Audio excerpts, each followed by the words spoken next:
And time to take a look at what's been making headlines across the globe. It's Friday, so that means I'm joined in the studio by none other than Alison Sargent. Hello, Alison. Hey, Annette. Of course, the big news here in Paris and in France is that massive transportation strike. That's right, Annette. We are both lucky to have made it into the office today, I have to say. Yeah, huge strike in Paris. Hasn't seen anything like this since 2007.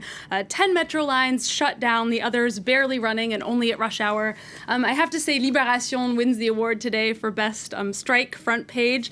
They show the Prime Minister there, Edouard Philippe, walking through the metro turnstile, and their headline reads, the government risks getting pinched very hard, and we can imagine those doors squeezing shut on him, which I think is a nice visual.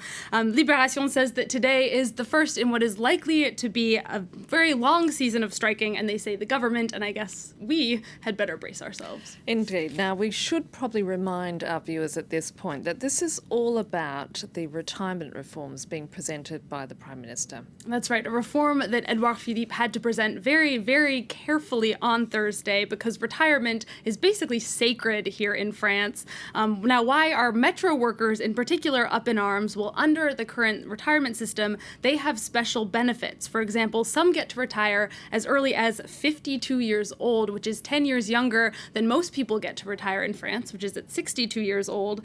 France's right-wing paper, like papers like Le Figaro, they say that these benefits are outdated. Pro-business paper L'Opinion points out here that there are tons of professions where people work really terrible hours, just like transportation workers, professions like bakers, hotel workers, taxis, nurses, journalists, we could say too. None of them get to retire at 52. It would be very nice. That's right. It would be very nice. And that is the response of many people here in France when you bring that up. Well, they say, actually, we should all be fighting to have more of those benefits rather than taking the benefits away from the people that do have them.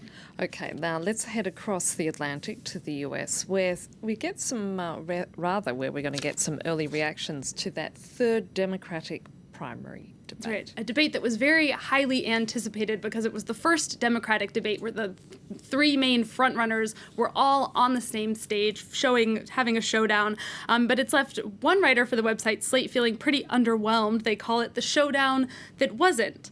Now we can see the candidates pictured as the showdown they're referring to, that there is former Vice President Joe Biden in the middle. He's leading in the polls. He's flanked by the popular progressive candidates, Bernie Sanders and Elizabeth Warren, who are essentially tied for second place. Slate writes, though, that the most fireworks in the debate really were delivered by the smaller candidates, notably Julian Castro, who was Obama's Housing and Urban Development Secretary. He attacked Joe Biden, claiming that he, not Joe Biden, is really the true heir to Obama's legacy. And it seems that Joe Biden was kind of so focused on the former president during the debate that he made an embarrassing verbal slip-up that's getting quite a bit of attention. He accidentally referred to Senator Bernie Sanders as the president. Oops. Whoops. It was clearly a mistake, but it is the kind of Freudian slip that can really take the wind out of your argument. Now, the next story I'm interested in, obviously being the host of 51%, and that is in Japan, where several landmark cases are underway regarding paternity leave. That's right, Annette. One of them opened on Thursday. This is the case of a man who works for the sports company ASICS. He used to have quite a nice job in sales where he would rub shoulders with athletes, but then he took some time off to have his first child, and he was demoted to a job in the warehouse. He's now fighting to get his original job back and receive $41,000 in damages. He says he really wants to give hope to working dads everywhere. His is one of two paternity leave cases that are currently underway in Japan. The New York Times is also taking a look at this. They point out that Japan has some of the best paternity leave policies in the world. Fathers can take up to a year of paid time off there. But despite this, the New York Times reports that only about 6% of men actually use that paternity leave. The paper writes that the cases are challenging long-standing cultural norms and company expectations for fathers, although many women who are hearing about these cases are probably thinking, welcome to my world, because of course women have always had to worry about how time on maternity leave is going to impact their careers. So hopefully cases like this will benefit not just the fathers, but the mothers as well.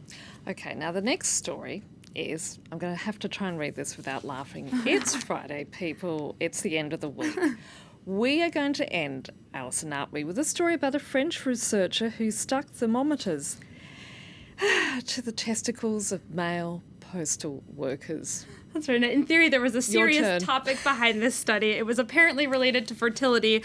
This researcher was testing which testicle is warmer, or whether the testicles were the same temperature. The Guardian says that he actually only deepened the mystery. He found that the left testicle tends to be warmer, but only when men have their clothes on. So I'll leave you all to ponder that, think of why that could be. Anyway, this study, Annette, it has to be said, is now an award-winning study. You've heard of the Nobel Prize. Well, it didn't win one of those, but on Thursday it won something called an Ig Nobel Prize, meant to honor scientific research that makes you laugh before it makes you think. I highly recommend checking out the full list of winners. They're quite funny. My other favorite is an international team that studied which parts of the body are the most pleasurable to scratch. Do we have any guesses? Okay, can you tell me? I can tell you that the ankles ranked highest, followed by the back and the forearm. Well, there you go.